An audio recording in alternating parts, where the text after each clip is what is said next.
We rolling, baby. Hey, fellow Geneteers, those of us who like our spirituality with a twist. So we are here back again. We were doing this little series on the three bodies of the Buddha, one of the trickiest subject matters of Buddhist thought. And so we're going to do we're in the midst of a series. And we're going to talk today about killing the Buddha. As Daniel pointed out, great title for an episode for a podcast like ours. That's right. And then also kind of a trippy subject matter. So we'll talk about that. But first, we got to acknowledge that Daniel is coming to us all the way from Italy. Yes, so people right are seeing now. this on video. He is, across the pond, and in the ancient country. Yeah. So how are things over there? Things over here are interesting. Although by the time we record this, I'll be back in the States, but we're recording it live when I'm over here.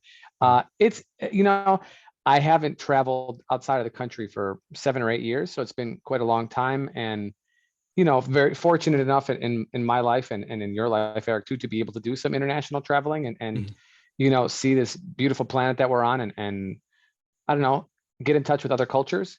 And it really is nice to be in a place where there's multiple languages being spoken all at the same time. And you see like living history. So some of the buildings that are here have been here for, I don't know, 500, 800, like it's a really, or older, a really long time. So, you could see humanity's growth, even from an architectural standpoint, and from an artistic standpoint too. You go see some of the art that's still here is still available. And I think, being in the US, we don't have access to this at all. It is not part of the lexicon of our daily existence, unless you go outside to see it, or you might happen upon some museum, and we're located in Chicago. So we're fortunate to have some really great museums there, but they're few and far in between, actually. So we got beautiful nature, but we don't have the ancient history kind correct. of things like you'd have over there, right? Yeah. So and you're in Florence, nice so a lot of great art. Yeah. Yeah. So it's nice to be immersed in this. It reminds you that like human beings have been here for a relatively short time, but for us a long time. And to see the growth and to see how things have come, it's cool. It's a cool reminder. It does something to the mind. Trippy thing, because I was in Rome twice in my life so far. I have Italian friends who live in Rome, so that's great friends to have. Friends that you can stay with. And the first time was after 9/11, but when the United States had invaded into Iraq, and it was like weird to be there at the time, because there were lots of positive sentiments towards Americans, and then it flipped like in a day. And there were a lot of not positive sentiments to Americans, right? There were memorials on the street still to 9/11, and then when all this went down, they all just disappeared in a day, gone. But it was during the George W. Bush era. And then I was traveling around in Rome, and I was like, God, Rome is a lot like the United States, And we were talking pre-show. There's a great sci-fi writer, Philip K. Dick, and he just said the Roman Empire never ended. It just kept going on and on and on. And now it's the United States, the big power trying to subjugate everything. And then the second time I was there, it was during the Trump thing. So it sucked both times. And each time I was like, yeah, it's Rome. And the first one was sort of more like one side of Rome, the imperial side of Rome, and then the second time was sort of like the psycho side of Rome. Once Trump was there, Caligula, who would make his horse a senator, and because Trump's such a loon. So anyways, that was my experience. Shared a little. You're going to Rome soon though, right? You've been there before? Yeah, I've never been here before. Oh, okay. Yeah, but, that's right. You were saying you've never been at all. All right. Yeah, so, well, we'll look forward to the report next week. You can tell us if you think that the empire never ended. We have you'll see the Colosseum and you'll be like, God, it's just like Soldiers Field in Chicago, Yeah, exactly. The football. It feels like the exact same thing. It's like, yep, people got together to watch people bash each other, and you're like, yep, same vibe. Yeah. Same vibe as our American football. All right, cool. So we're talking about what it means to when they have these outrageous things they say in Zen, killing the Buddha and all that. So I'll give some quotes in a second. I wanted, we usually think in the podcast, it's better to have a little backstory.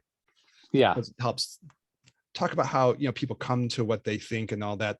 So for me, this goes back to my first love. And, we were together for 7 years and we fought like hell, but we also had very awesome parts of our connection with one another. And one of my fascinations, obviously, on the podcast is how, interpersonal relationship helps our spirituality. So I think this was part of my idea of how I started thinking this way, because she and I affect each other so much. And she was connected to my Buddhist, reinvention in a very real way. So on the shallow side, she moved into the dorm, and there was a guy in the dorm who was a Buddhist. And she was like, "Oh, it's so cool. He's such a Buddhist." And I was like, "Oh, she's into Buddhists." So I was like, mental note. This chick like Buddhists. So maybe I gotta think about that. That's not a very deep reason to be Buddhist, but it's real. I was in my undergrad. So Whatever it takes, reality. man. Whatever it takes. So that was working. The Buddhist goddesses were working to lure me in. And then I think when she went down to Chinatown, she brought me back this Buddhist statue. So there was something going on around this that was karmically kind of interesting. I don't think she was Buddhist herself, but for some reason she was bringing this into my world, which was very interesting. I think, karmically speaking, right? Yeah. I think that does happen. And then the big thing that happened was we would do really nice things for one another. We fought really bad, but we do really nice things for each other too. And so if one of us was behind in our work, we were both in undergrad at the time, we'd help each other out. So she was massively behind in this semester. She would take tons and tons of classes that she really couldn't do, and she'd get massively behind. And she was very driven person, which I respected, but it was also a little crazy. So I was like, okay, I'm gonna help you out. So she was taking this class on religion, because she went to DePaul University in Chicago. So, religious place, right? And so everyone had to take some religious classes, and I actually dug out the old book that she used. There it is. Readings on comparative religion. Yeah. Yeah. If you're it's by the faculty of DePaul University. I still have the old book. Yeah. Dude, back in my undergrad. Yeah. So decades ago. So so anyway, she had to write these essays, and one of them was on Zen. And I didn't know anything about Zen. And it was done by this Japanese philosopher who was thinking about Western philosophy and Eastern philosophy, a guy named Abe Masao. And part of this school of thought that's called the Kyoto School, which I don't know if this will come up ever again in this podcast, but they were a group of Japanese philosophers who were trying to integrate East and West, but they were talking a lot about Zen and Japanese philosophy, and also about things that were more Western. And I read this essay, as I was trying to write this thing. Actually, one of my best friends from school, we were all living together in undergrad, and we were all sitting around our kitchen table. We lived in this dumpy neighborhood called Bridgeport in Chicago. Out the window, you could see where the Chicago White Sox play baseball, which is one of the two crap teams we have who play baseball in Chicago. They both suck. And you could see it out the window. The White Sox, if they ever hit a home run, fireworks go off. And so occasionally fireworks would go off in the stadium, and you could see them through our window. Anyway, so I was there, and my friend and I were reading this stuff, and it was just such a trip. We had never read anything like this before in our life as Americans. And we were like, this is the trippiest thing, just intellectually, as undergrads. And so he was this Japanese philosopher was writing this whole thing about this idea of killing the Buddha. And I was like, wow. So I'll give some quotes just to give it in the context, right? So I got the old book out in front of me here. So it says, wash your mouth after you utter the word Buddha. Or it says, there is one word I do not like to hear, and that is Buddha. Or it says, Buddhas and patriarchs are your deadly enemies. Or it says, I have cut off Buddhas and patriarchs. Kill Buddhas and patriarchs. I've been sharpening the sword. When the wheel turns, the void gnashes its teeth. And I was like, damn, that's some deep sounding shit. So I was impressed. Give the other one. Give the main one. Eric, the main one we're going to be talking about is from Rinzai. He was a real famous Zen master, and I studied in the Zen school ultimately, probably in the back of my mind influenced by the idea of, these words I had heard, right?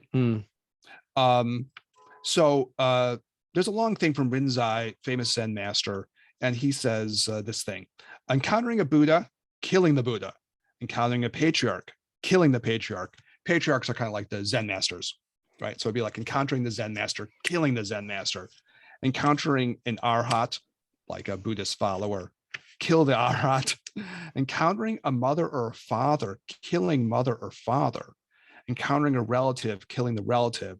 Only then does one obtain liberation and disentanglement from all things, thereby becoming completely unfettered and free.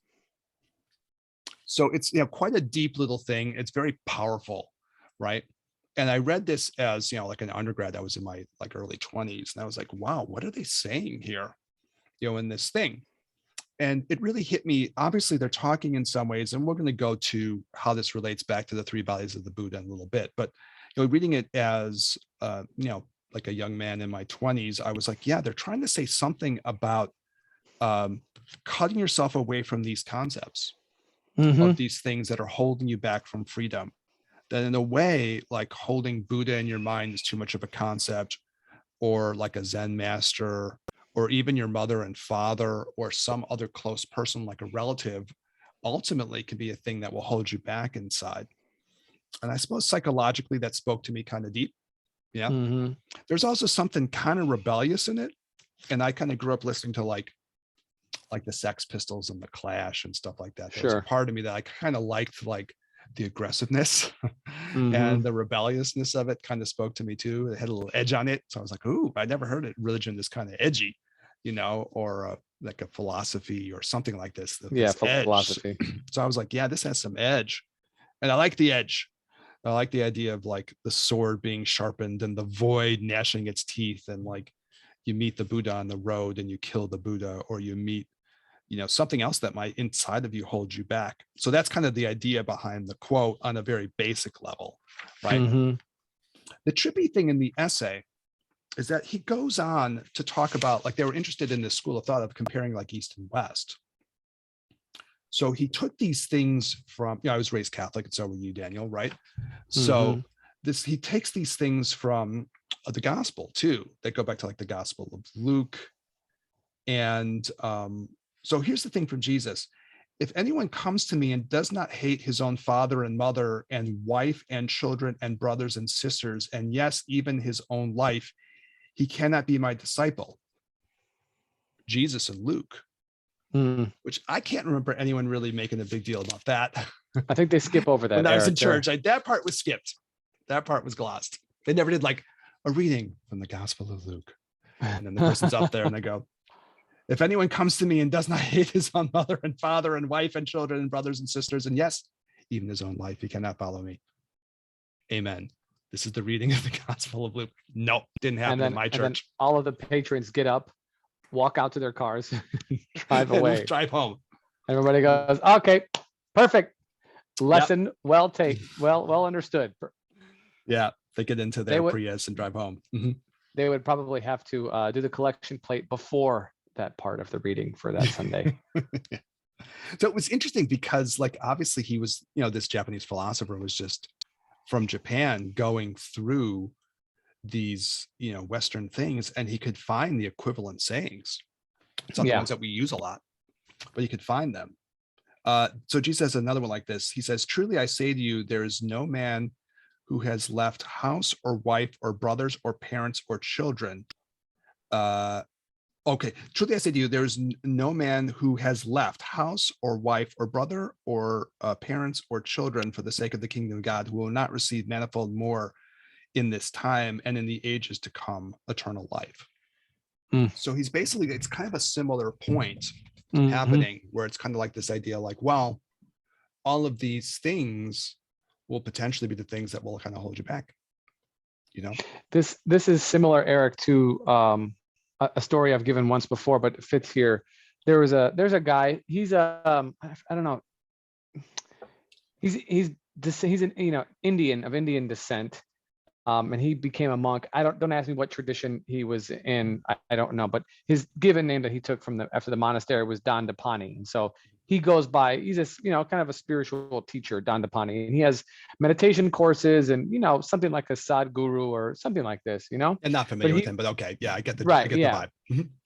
So he left. He did 10 years at a monastery, and I don't know exactly where it was, but he left the monastery. He was getting ready. He wanted to leave, and he was talking to his teacher, and he's like, "You've been a very good student. You've been here. You've served 10 years. We appreciate everything. If you want to go live your life, you're more than welcome and encouraged to go do so. Actually, that's how teachings live, is by sharing, not just by, keeping.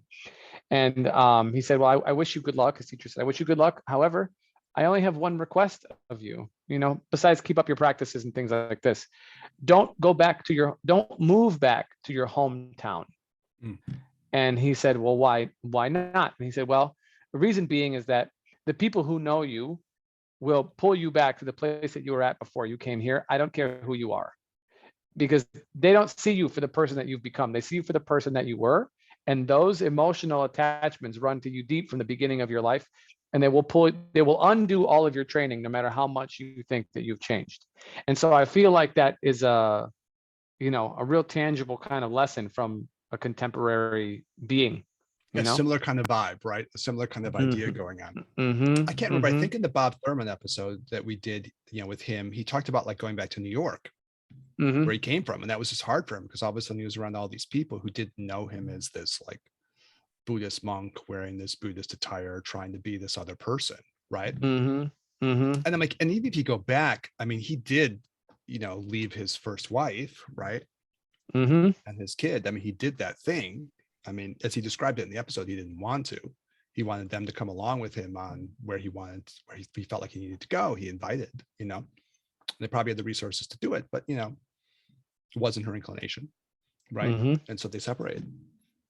And so you get that thing through this, right? Yeah.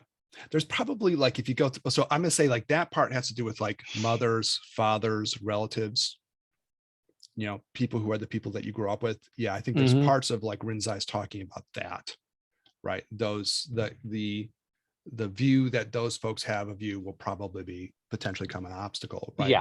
Yeah. And I can see this in treatment. I think maybe I mentioned this like a few episodes ago, but there's a person who is going through kind of these Taoist chemical acupuncture treatments. Through one of the schools where I teach. I'm kind of doing the supervision on it. It's kind of like a passion of mine. So there's a student who wanted to do it, coming in, a patient who wanted to do it, who's coming into the clinic there. And you can really see like before you go, Eric, I don't think we've given much context on this. So maybe just 60 seconds or so. Yeah, it's we just kind of dropped it in, and we've never talked about it on the show.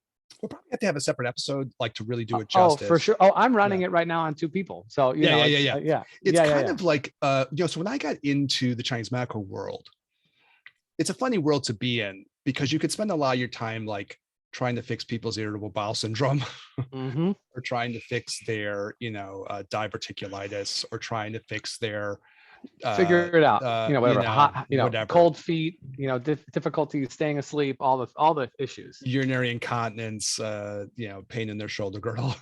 There's a lot of things you do. That kind of medicine is obviously important. It's part of like trying to treat human suffering. I mean, if those things are bothering you, that's a major factor in that person's life. So no minimizing of that. On the other hand, I was interested in like Zen and Taoism, right? I was interested in this sort of spirituality, and I wanted to know how you could use the tools of traditional Chinese medicine for sort of like spiritual transformation, psychological transformation. This is sort of like a fascination. And so I think for me, I had this background.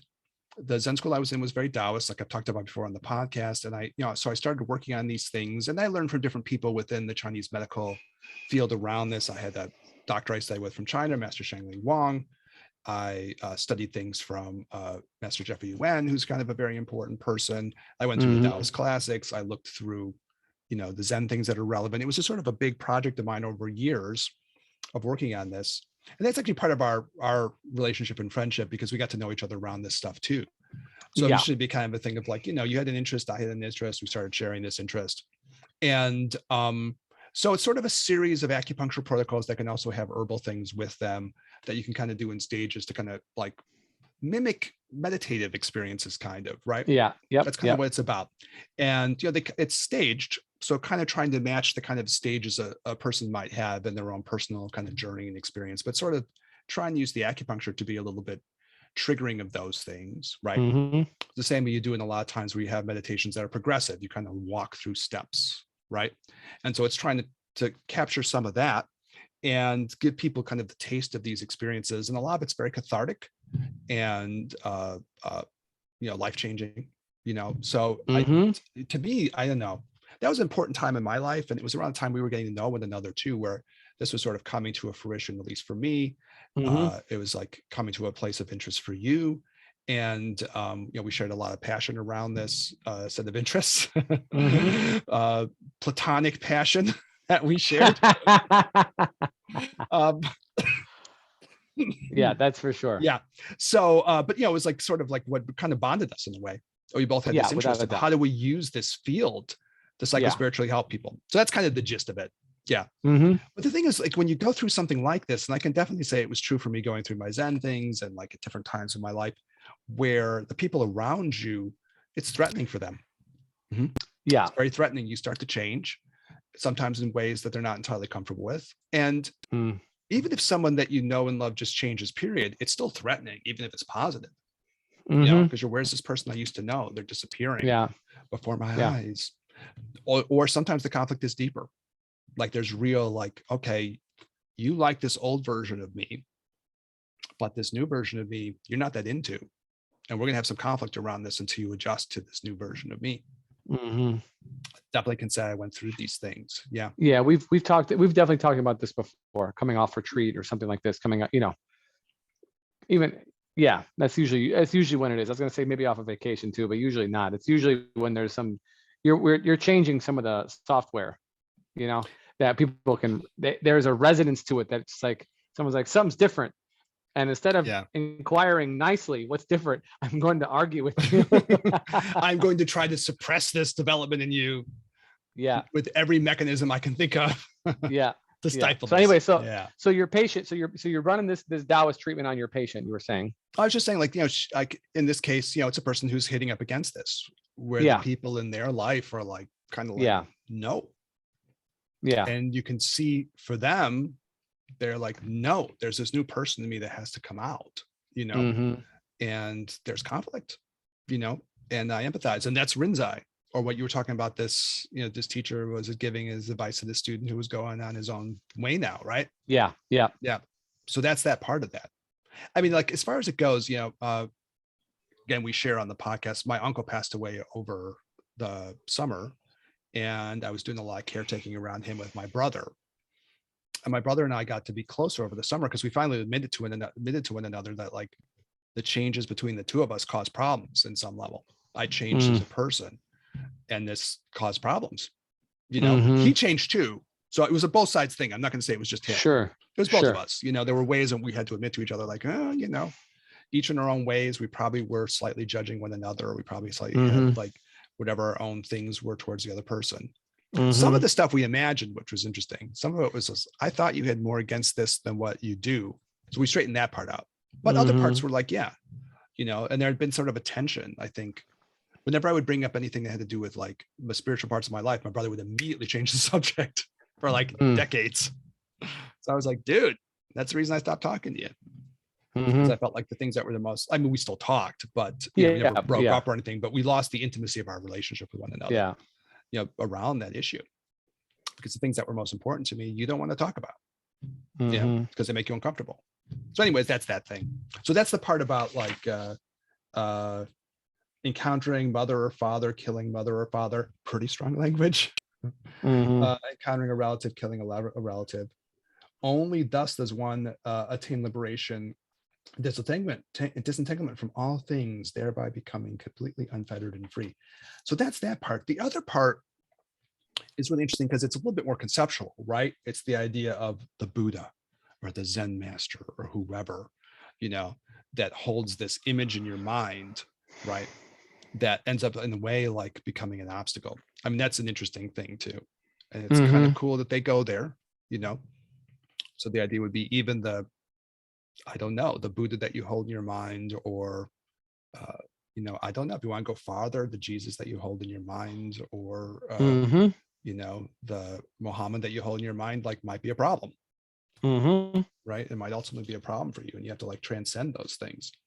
Otherwise, even those things will, like, befuddle and bedazzle and confuse your mind. Yeah, I think so for me, the way that I've always taken this is that like, yes, on one part, so there's, we'll try to do like multiple layers, right? So there's the one part of like just familial and, I don't know, friendly ties that you have to your community, which can be good, but can also be problematic as we've kind of listed here when someone is doing some deep change, and they don't have, because we're weaving things into our lives. So we'll go on retreat, but then you come back and you go to work. It's not like you do a retreat for a week or 10 days or a month, and you come back and you have another month to kind of ease in a little bit, whatever. No, you're just like right back into the Yeah, yeah, flow. yeah, And yeah, yeah. so that people are butting up against your own internal changes. And so there's probably some resistance even within yourself that people can sense, Yeah. So you have this one kind of practical level of people on people, but then you also have the conceptual level, which is what you're talking about, that these, and the term patriarch actually is a really a good one, is a really good term because it's used now a lot. So you have these kind of like concepts of power holders in your mind. And even if they are Jesus or a Buddha or your parents, we still have a concept of them that probably is only 1/10 of 1% of what those beings are. Even if we've read stories about them or know them as intimately as our parents, they still have a whole nother facet to them that we're unaware of. So these are like living concepts that we have to transcend, you know? And then I think it's also, for me, at least in my understanding of this, I'm not going to say need, but this form of external validation, whether it come from your, guru, whether it come from your teacher, your parents, whomever it is, they're like, in order to really transcend and become truly free and unattached to anything, you have to let that go. So when someone says, if you see a Buddha, kill it, then it's the concept of the thing that you believe is the Buddha, because you have to believe that thing first. Like Christ, supposedly, to the story that we've been told, Christ was a person who walked around on the earth. Yeah. But to some people, he was a incarnation of the divine source itself, and to other people, he was some naughty boy. You wanted Saying to things. overthrow the money changers' little tables and stuff, right? Yeah, that, and he was a pain in their ass. So like, I had a friend of mine ask me a couple of years ago. He's like, "Well, if Jesus came back, what do you think would happen?" I was like, "Nothing." He's like, "Come on, man." I was like, "Well, yeah. Who, even when he was here before, nobody believed he was the person who he says he was. Now you got internet and all that kinds of stuff. Like no one's gonna, even if there were miracles performed, who would believe it? Yeah, Only the yeah, people yeah. that were in that spot. So I think in that sense, like the Buddha has been, that the concept has been killed, and it's just a nice way of putting it. Nice, right? But like it's a stark way of putting it. It's like But forceful and yes, powerful and like yes, it like hits, cuts. right? Yeah, It yeah. cuts and it hits. Just like a Yeah. well-placed cut from a blade, like Yeah, it yeah. right in there, because it Well, they gets you. talk You're like, about the what do you mean? sword, right? I mean, they're saying it's kind of Mm-hmm. like a conceptual sword. Our boy Mm-hmm. Manjushri, one of our favorite bodhisattvas, favorites, figures of Mm-hmm. enlightenment, carries the sword and you cut through stuff. So Mm-hmm. this whole idea that you could have an internal idea of things in your mind that will hold you back, Mm-hmm. right? Whether it's like you want to impress your parents or you want to like try to like impress this divine figure or whatever you're trying to do with that. Yeah. I mean, that it's even societal imprints, which we talk about all the time. I mean, these kind of unconscious things that we do that By the way, we're I not hate aware those of. things. In case it hasn't come up in a couple episodes, I really hate Yeah, I those really things. never mentioned that before. Really, tell me more about that. It hasn't come No, up but in the like, last 2 episodes, so I feel like I'm overdue to yeah, say that just I hate those things. drop it in. But yeah, no, I mean, those are, and to me, this definitely touches on that as well, which is the beauty of really studying these kinds of philosophies, is that it is not limited to just simply like one viewpoint. It always, in my opinion, always touches a larger audience. It's just a larger audience doesn't really get a chance to hear it because it is, it is kind of not subtle, but it I mean, is subtle. as far as my hatred of society and when you when you read those Well, you don't things, hate electricity and like well-paved roads no, and no, no, no, no, no, organization. No. no. It's a different problem. But there is a Mm-hmm. question of being unfettered and free. Correct. Doesn't necessarily want you to be unfettered and free. No. So that's the issue. So the thing is, like, even like the way that's described, you might have like a societal idea of what a Buddha is, or a societal idea of what a Zen master is, or the Yes. societal idea of what your mother or father or relative are. I mean, you could see Yeah. that being connected back to that too, because that's probably where you're going to heard about it, where you would have Yeah. heard about those things within the society in which you're living. But no one, like we said earlier, no one read anything to me in my CCD Catholic catechism classes about like if you have to hate your mother and father and your everybody, and they didn't tell me that one. They said, love thy There was neighbor, some not editing hate going thy on. neighbor. Well, obviously, it's so interesting because the point he's making there is like you have to break free of something. You have to want to be changing your life.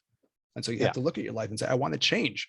Now, of course, the other part we're going to like talk real because we're trying to do Tantra in the 21st century is like you can still be around those people that you love. Of course.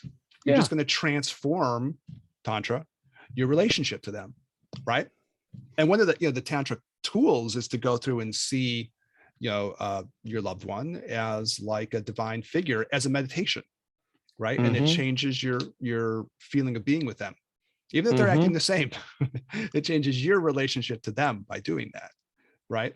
So there's this thing that you can go through and you can still be around people, but you have to transform that relationship some way or another.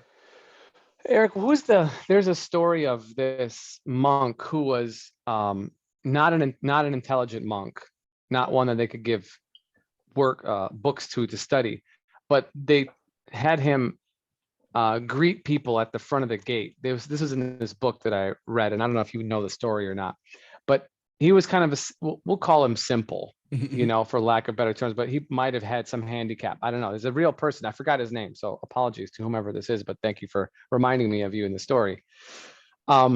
He bowed to everything that walked by him. Even the animals, to every person, homeless, king, with the same gratitude. He bowed, and they said that he reached he attained enlightenment before he passed. Because you saw the Buddha nature and all things or something like that. Yes. And it's interesting. He came to me because I was walking from the train station to where, this Airbnb where we're staying. And there's a couple homeless people begging for money, but one guy, and I didn't have any, money on me. I would have given it to him. He had his cup in front of his head, and he had his forehead to the cement and his hands palms up, back of the hands on the cement. He did not move. And I saw him from like about a half a block forward, and I turned around. And I turned around until I couldn't see him anymore. And the second before I couldn't see him, he had not moved. And it's crowded, so it's not like I'm not like power walking with my little 2-pound weights. You know what I mean? I'm dragging a bag, and I got a backpack, and I'm with other people. So it's a little bit of a long trip to get there. You mean? Yeah, sure. I mean, okay, let's be realistic. 3 to 4 minutes. He didn't move, and it's not like this.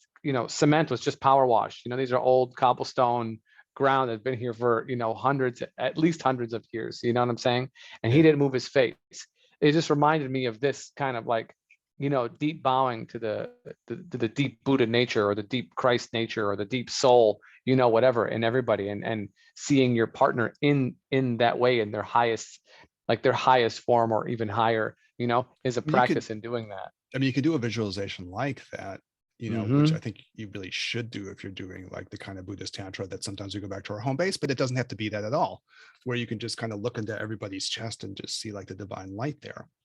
Correct. Right? Yeah. I mean, just meditate just on that. Just, when you're looking at your boss, or you're looking at the coworker or something, you just make a point of like seeing, that divinity, even if it's like a creation of your mind in the moment. You keep doing it over and over again. Correct. It'll change how you feel in your interaction with the world. So it's a way around this killing thing.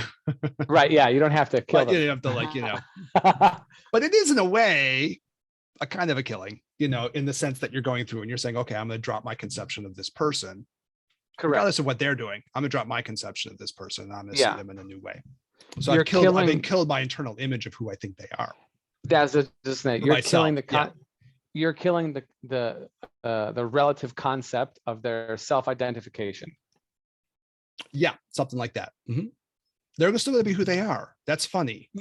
Right? They're going to be who they are. Whoever they are, they're going to keep being. But from your side, you're doing this thing, right? And they have the right to be whoever they're going to be. That's them. But from your side, you get like this thing where you can do this sort of technique that will just keep reminding yourself of the bigger picture question involved in all of this, right? Well, and they have this in New Age terminology. They have this idea of your quote unquote higher self. The one totally that's fine. Right. The one that's the enlightened version. I mean, so, it's not a foreign concept. You can certainly view people, do this tantric thing, do this shamanic thing where you see them as that version of their higher selves. Yeah. And like, if you look at, like, listen to the Dalai Lama, he had to do that with like Chairman Mao, who Yeah, had like taken over his country, so he had and to killed keep lots doing and that. lots and lots of Tibetans, Yeah. lots of them. Where you could be like, okay, I have to like see this person as having this inner divinity, even though in the relationship we're in now, he's, being like a destructive force, Mm-hmm. So yeah, so that's it, right? And I think when he talked about, he was doing the meditations around that, the Dalai Lama talks about this, and he was like, well, Mm-hmm. it wasn't like it changed his mind, Chairman Mao's Right. mind, but it did change my relationship to him, right? And so that was healing from the Dalai Lama side, right? Mm-hmm. Mm-hmm. Yeah, yeah. And we can do this with, I mean, super practical because Capricorn, right?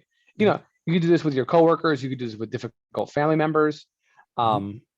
If you're listening to this on a bus or some public transportation, or you're sitting in traffic, you don't have to interact with those people right at the moment. You don't have to interact with them like right now, but you're totally within feet or maybe even inches of somebody, right? Because I'm just thinking of when we spent so much time downtown, studying and whatnot, Yeah. and we'd be around people all the time. And I know there's students of yours who listen to this, who are sitting in classes with people and spending a lot of time around other people in a very kind of close Well, I was contact in sort of a like way. New York over the weekend, and like, you're in the subway, you're like right up close with a bunch of people who Yeah, are strangers. So in the Buddhist yeah, thing, there's people you love, there's people you hate, there's people you're kind of neutral towards. You're around all these correct. people you're neutral towards, but you could still kind of like do this exercise as you're You sitting can there. absolutely do that exercise. So if you're Mhm. listening to this right now, do this exercise. Right, like right the second. Here's your reminder. Like, you do this Yeah. right now. And the thing is, like, you can practice people you don't know. It's so much easier because you don't have any attachment to them. Who knows? They could be God right there, right in that person. There's another Jesus right here, Yeah. or Josephina, or whatever. I don't know. Yeah. Who are we? Sophia. Uh-huh. Yeah, there you go. So yeah, Goddess of wisdom. There she is. She's just hanging out in the there she subway. is. She's right there. And Mhm. now she's dressed up with like black boots, fishnet stockings, kind of a midriff black skirt, black eyeliner, black lipstick, and black nails. But whatever. Goth Sophia. Mhm. Yeah, that's it. Yeah. So you're like, but like that's kind of a thing you can do. So this is like, but I think when you get to the people that, because it did help me when I got to the people who was like, okay, I love this person, and yet they're kind of annoying me. Mm-hmm. I could do this Mm-hmm. thing. Yeah. Mm-hmm. All right. So what does this have to do with like the three kayas as we kind Yeah, of roll the this three episode through? bodies. So we've been trying to talk about these three bodies of the Buddha, because what I realized in prepping this episode, and I think we'll come back to it depending on how we try to handle this little series that we're doing here, how much more Mm-hmm. of this we want to do. I Yeah, think it's kind of cool to talk about this terminology, because it's going to be used all over the place. So if you sure. decide that you're interested in this stuff, people are going to be talking in these words, Mm-hmm. Nyanakaya, Sambhogakaya, Dharmakaya. Mm-hmm. It's like language that's going to be used all over the place. But people don't always mean the same thing exactly Right. when they're saying this, or maybe they kind of do. It's interesting. So just to have a whole series of things where we start talking about, like, when people use these words, what do they mean? Because different people will probably have different points of emphasis in this, right? Correct. And because it's such a tricky subject, and it's a little bit intimidating because they're Sanskrit words and they're Yeah. kind of weird concepts, and you know uh just to go through and talk about these things in the way that, like, say, okay, these are words that you're going to stumble across in your spiritual travels, and here's a sense of what different people mean, or how different people think about this when they use these words. Because if you're going to get interested in anything Buddhist, this is going to come up, right? Yeah. So anyways, so we had talked about this idea of what I'm referencing back to Master Wang Kai Keat. So he's the person who I was kind of using as the kind of basis for the discussion, because I like the way he talks about it, so I'm referencing him with this. And so he, like, the whole idea is that like the actual appearance of a person in a gross level way around you is their, either people say emanation body, or he likes to say transformational body. Interesting, right? And so that's one way of thinking about this. But when he talks about this idea of killing the Buddha, he kind of says it a little bit differently. So he says, the transformation body is like all of the myriad phenomena of the world around you is like a big transformation body, Mm. right? So everything you're experiencing through your senses is like one big transformation body around you. And it's also kind of illusory in the sense that it appears to be permanent. It's not. It appears to be independent of your own experience of it, but it's not. Your mind is projecting things onto us, all onto it, all this good stuff that we talk about in Buddhist thought, right? Spiritual thought. And it's not just Buddhist. It's like if you're a shaman or if you're a Hindu, you talk the same way, right? Okay. So there's this feature of like the transformational body as being the myriad phenomena of the world, but understood to be illusory. Okay. And that's the idea that in enlightenment, probably the enlightened person is like connected to everything. So they're appearing around you, entwined with all the world, right? The same way you could take an idea of like the Tao in Taoism is all around you all the time in the world, right? Or, you know, God is around you all the time. If you want to make it more personal, whatever floats your boat. Okay. So that idea, right? All the world around you is this emanation body. And then he goes on to talk about this more subtle level of things that we talked about a few episodes ago, which is this the idea of either you call it the reward or the enjoyment body. This is usually kind of visualized as the aspect of the enlightened person that kind of appears in a divine form or something, like appears like Tara, or appears like Manjushri, or appears like Jesus or whatever, you know, but in like kind of an energetic form, you might say, like a more subtle energetic form. So he says, you know, this reward or enjoyment body is the more subtle energetic level of personalized enlightenment. They're divine figures that may or may not be seen by everybody, but if you do some training, you do some meditating, you make a connection, you might see this person, right? In this way, you might see this aspect of enlightenment. So, and he does make the comparison, you know, we've been doing a little bit of like figures who are trying to compare East and West, Japanese and Chinese. And he says, yeah, if you like kind of like work on this connection, and this is a little bit more, he says, like uses the word like anthropomorphic, right? Like you see God as Jesus in the West, or you see God in a theistic sense appearing as some divine form, like you see Krishna, or you see Tara, or you see whatever it is. But you have a connection like to that, so you can see that. And not everybody can, but it's a reward for you, and it's kind of enjoyable. So they say reward or enjoyment body. This is Sambhogakaya. Okay, so this is the second idea of this. I would even, you know, for me, just because, you know, I have the shamanic twist, I would even argue that like this could be some people's like non-embodied spirit animals. Yeah, I think that's totally good. Yeah, that like people would have that. And I think, you know, not everybody has to study shamanism to have heard those terms before, you know, like, so I think this is kind of the same thing. Like a great visionary eagle appears to you, you're like, what are you seeing? You're seeing a divine form. And in this way, you're saying as like a Sambhogakaya. Yeah. Right. Yep. And but usually, to you, it appears like a big eagle because you're into that. Right. Yeah. And usually, like when you deal with something in that realm, it's known as eagle, you know, or bear or dog or rabbit. Like it's archetypal almost or something. Yeah, right. Exactly. Yeah. It's not like a rabbit. Like, no, this is all rabbit. Here you go. Like this is rabbit. You what know that what I'm saying? Kind of like means, what rabbitness means spiritually or something like that. Right. And like often, and it's rare, and you know, it's like the attributes that animal has, sometimes it does imprint it to the person who's learning it, but oftentimes it's much larger actually, you know, but like it comes in a form that is agreeable, that you have some karmic connection with. Yeah, sometimes you kind of you depends agree with on it. you, right? So Yeah, that's totally. part of the idea of this. Totally. You know, totally you're going to react to you. things in different ways. Like if you want to see some nice mothery Tara type looking figure, like you'll see Tara, and there are people who are into that. If you want to see some like super hot Buddhist goddess or some super hot Buddhist god or something, well, then you're gonna be into that. Yeah, no, you know, and so it's like it'll appear, again, the idea is it'll appear in a way that like speaks to your inner like tendencies, proclivities, your nature, right? And killing the concept of this before you even start, or in order to break free from what you think you need, is an important aspect to this.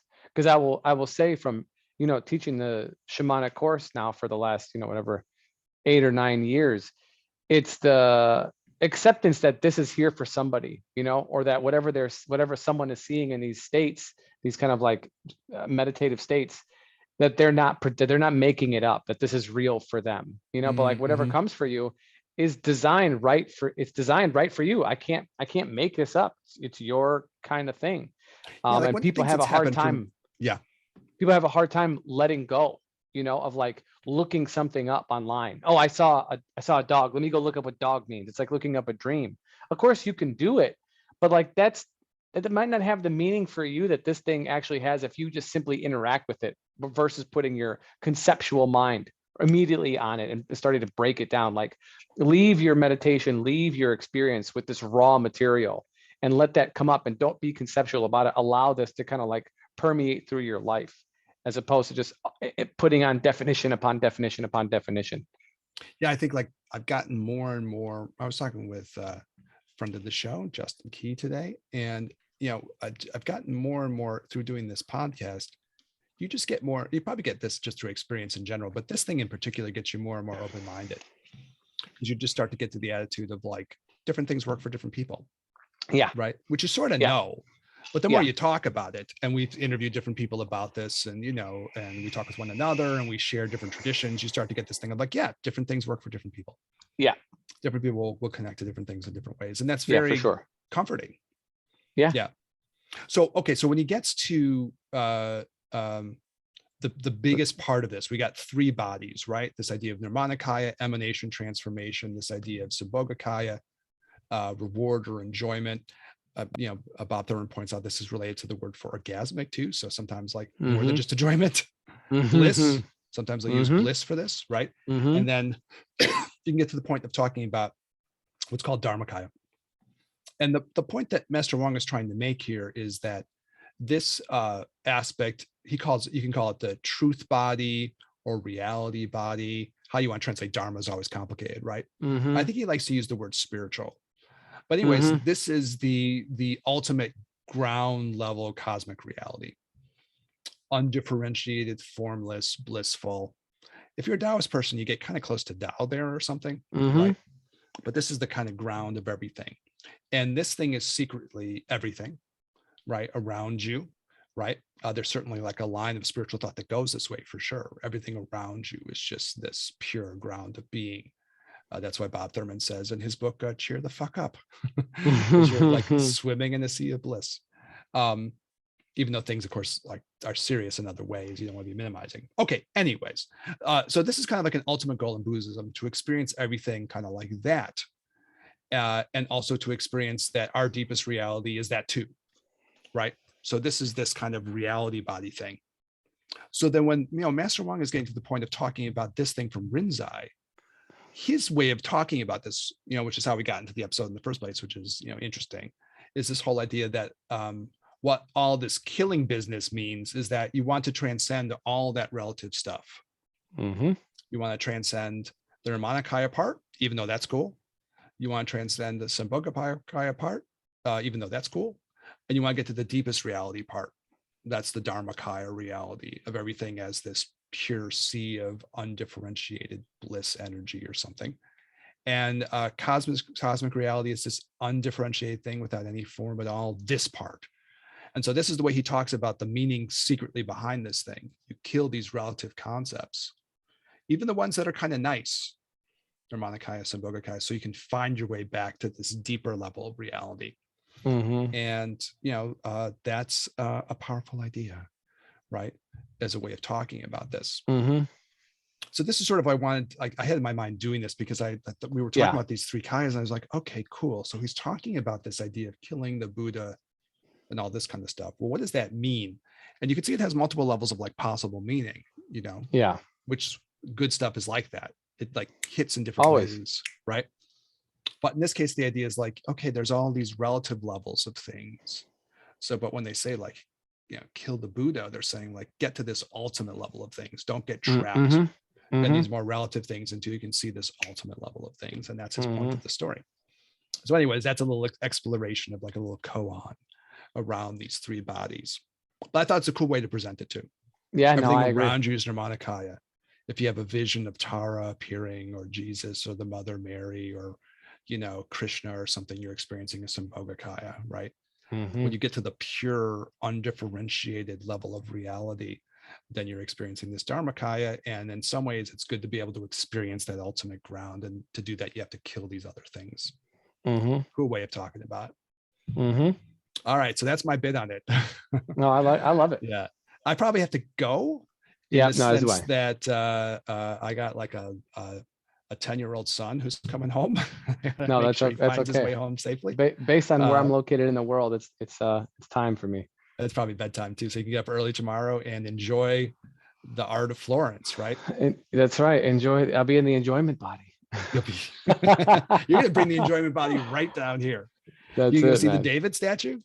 Yeah, that's the plan. I think that's the plan. It's a cool statue. I'll be interested to Yeah. hear what you think. Yeah. So apparently with that, or maybe I'll leave it for the next time, but apparently the David was supposed to go on top of the dome. Oh, really? Oh, I didn't know if I knew Yeah, that. that was the original.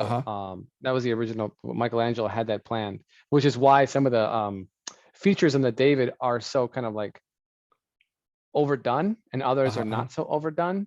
You know, because an idea of how it would look from a distance or something like that. Exactly how it would look when you're looking up at it. There's a weird SNL bit about like the fact that the genitalia is so small. Yes. And for those, they did this whole Saturday Night Live. They did this whole bit where the guy who posed as the model comes into a party or something. Yeah. Everyone's like going, like thinking, okay. And he's all proud, but then they're like kind of looking at his crotch going, dude, this is not so great. How real is this? Well, and actually, right. David is from David and Goliath, right? Yeah. And he was a Jewish model, so he would have been circumcised by that point. Yeah. And yet that David is not circumcised. So it's is that true? Yeah. I don't know if I really checked that out that deep. I saw the statue in person. Well, the only reason why I know is because we were walking down the street just now and we saw some like underwear that just zoomed in right on the crotch, so you could see his uncircumcised penis with like ball hair, and they sell it on. There's a little ball hair there. I think I do remember that. Well, they sell it on like men's shorts. Yeah. They sell it on like aprons to cooking aprons. So it's definitely just David's junk on the cooking apron. That's it. It's just junk. Yeah. They also have like little male, like I don't know, you call them boy shorts, where the junk is where your junk would be. So double junk, as they would say. Or as my British client would say, jewels, not junk. Oh, he says jewels. Yeah. He's the British. Family jewels. So, the family that's jewels. Right. Yeah. Exactly. It's an interesting statue too, just because of the way the face is. I mean, I don't want to ruin it, but like you look at from different angles and you're like, wow, there's completely different expressions. It's really interesting. I mean, check it out for yourself. Again, I don't want to it's your own experience. But it's like one of these things, like it's kind of like you sort of notice it and then you realize, oh, it's kind of a known thing. So yeah. All right, I better bogey. But good episode for us, I think, in terms of talking about killing the Buddha. And, I agree. And how it relates to these three kayas. So we're still kind of chipping away at this three kaya. We are. Eric, as always, thank you from across the world and local Midwest, and thank you to our audience, who's tuning in with us, rocking with us now. We've been rocking for a while, so definitely appreciate all the feedback that we get from everybody.